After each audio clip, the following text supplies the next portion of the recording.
வணக்கம் வியூவர்ஸ். ஸ்ரீமத் பாகவதம். ஸ்ரீமதி கீதா வீரராகவன் எளிய தமிழில் எழுதிய ஸ்ரீமத் பாகவதம் பகுதி 133 காண்போமா? பரீட்சித்து மகாராஜன் கூறினார், சுகதேவ கோஸ்வாமியே, ஒவ்வொரு மனிதனும் செய்யும் பாவ புண்ணியங்களுக்கு ஏற்ப அனைத்து ஜீவராசிகளையும் யமதர்மராஜனே ஆள்கிறார். ஆனால் அவரால் அனுப்பப்பட்ட யமதூதர்கள் விஷ்ணு தூதர்களால் தோற்கடிக்கப்பட்டு அஜாமிளனை கைது செய்ய முடியாமல் திரும்பிவிட்டனரே. யமதூதர்கள் யமராஜனிடம் நடந்தவற்றை கூறிய பொழுது அவர் என்ன பதிலளித்தார்? என்னுடைய இந்த சந்தேகங்களுக்கு தாங்கள்தான் பதிலளிக்க வேண்டும். அரசே, விஷ்ணு தூதர்களால் தங்கள் முயற்சி தடுக்கப்பட்டவுடன் யமதூதர்கள் தங்களின் தலைவரான யமராஜனை சந்தித்தனர். நடந்தவற்றை விளக்கச் சென்றனர். யமதூதர்கள் கேட்டனர், பிரபுவே, இந்த ஜட உலகில் எத்தனை ஆளுநர்கள் உள்ளனர்? ஜட இயற்கையின் 3 குணங்களின் கீழ் செய்யப்படும் செயல்களின் பல்வேறு பலன்களை தோற்றுவிப்பதற்கு காரணமாக உள்ளவர்கள் எத்தனை பேர்? யமதூதர்கள் தாங்கள் தோல்வியடைந்த காரணத்தினால் குற்றம் செய்தவர்களை தண்டிக்கும் உரிமை யமராஜனுக்கு உண்மையிலேயே உண்டா என்று சந்தேகித்தனர். பலதரப்பட்ட செயல் புரிந்தவர்கள் இருப்பதால் அவர்களுக்கு நியாயம் வழங்க பல நீதிபதிகள் உள்ளனரா? தாங்கள் மட்டும்தான் அனைவருக்கும் நீதி வழங்கி பாவிகளை தண்டிக்கும் அதிகாரம் உள்ளனர் என்றும் நினைத்திருந்தோம் என்று கேட்டனர். நாங்கள் அஜாமிளனை சென்று அடைந்த பொழுது நாராயணா என்று உச்சரித்த உடனேயே அழகிய சுந்தர புருஷர்களும் பயப்படாதே என்று கூறி அங்கு வந்துவிட்டனர். அவர்கள் யார்?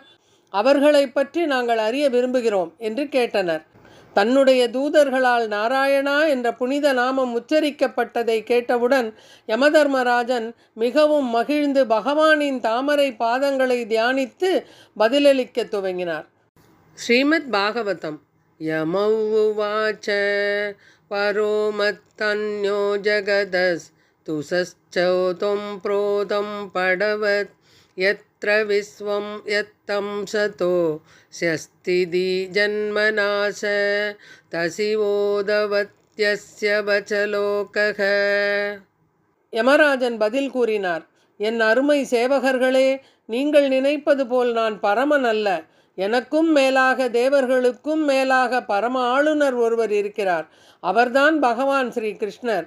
நான் இந்திரன், நிருதி, வருணன், சந்திரன், அக்னி, சிவபெருமான், வாயுதேவர், சூரிய பகவான், விஸ்வாசு, 8 வசுக்கள், சாத்தியர்கள், மருத்துக்கள், ருத்திரர்கள், சித்தர்கள், மரீசி முதலான மற்ற மகரிஷிகள், பிரகஸ்பதி முதலான தேவோத்தமர்கள் மற்றும் பிருகு முதலான மாமுனிவர்கள் ஆகிய நாங்கள் அனைவரும் ரஜோ மற்றும் தமோ குணத்திலிருந்து விடுபட்டுள்ளோம். சத்துவ குணத்தில் உள்ள எங்களால் கூட பகவானின் செயல்களை புரிந்து கொள்ள முடியவில்லை. அப்படி இருக்க மாயையின் வசப்பட்டுள்ள மற்றவர்களை பற்றி என்னவென்று சொல்வது? எப்படி உடலின் வெவ்வேறு பகுதிகளை கண்களால் காண முடியாதோ அதுபோல ஒருவருடைய இதயத்திலும் பரமாத்மாவாக உரையும் பரமபுருஷ பகவானை ஜீவராசிகளால் காண முடியாது. பகவான் ஸ்ரீ கிருஷ்ணர் அனைவருக்கும் எஜமானராவார். பகவானுக்கும் ரூபம், குணங்கள் மற்றும் அம்சங்கள் ஆகியவை உண்டு. அதுபோலவே அவரது தூதர்களும் சுந்தர புருஷர்களாகிய வைஷ்ணவர்களும் கிட்டத்தட்ட பகவானுடையவை போன்ற தேக அம்சங்களையும் குணங்களையும் சுபாவங்களையும் பெற்றுள்ளனர். விஷ்ணு தூதர்கள் தேவர்களாலும் மரியாதையுடன் பூஜிக்கப்படுகின்றனர்.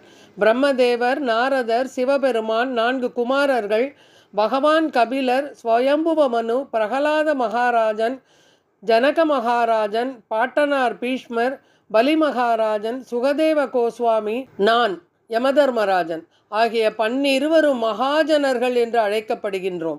உண்மையான தர்ம நெறியினை அறிந்தவர்களாவோம். பாகவத தர்மம் மிகவும் இரகசியமான சமய கோட்பாடாகும். இதை பகவான் ஸ்ரீ கிருஷ்ணர் பகவத்கீதையில் அர்ஜுனனுக்கு விளக்கி கூறியுள்ளார். பகவான் அர்ஜுனனுக்கு கூறியதை ஸ்ரீமத் பாகவதம் பகுதி 134 காண்போமா? நன்றி, வணக்கம்.